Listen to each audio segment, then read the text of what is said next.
6 దశాబ్దాల కన్నీటి దృశ్యాలు 6 నెలల కాంగ్రెస్ పాలనలో ఆవిష్కృతమయ్యాయని బారస కార్యనిర్వాహక అధ్యక్షుడు కేటీఆర్ ఎక్స్ వేదికగా విమర్శించారు.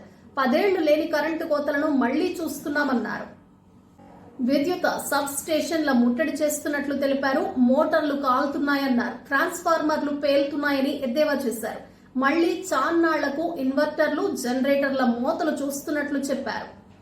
సాగునీటి పంట పొలాలు ఎండుతున్నాయన్నారు. ట్రాక్టర్లు ఉండాల్సిన పొలంలో ట్యాంకర్లు కనిపిస్తున్నాయని పేర్కొన్నారు. చుక్క నీరు లేక బోసిపోయిన చెరువులు దర్శనమిస్తున్నాయన్నారు. పాత అప్పు కట్టలేక రైతులకు నోటీసులు వస్తున్నాయని, రైతు బంధు కోసం నెలల పాటు పడిగాపులు కాయాల్సి వస్తోందన్నారు. తడిసిన ధాన్యాన్ని కొనే దిక్కు లేదన్నారు. 10 ఏళ్ల తర్వాత అన్నదాత ఆత్మహత్యలు చూస్తున్నామన్నారు.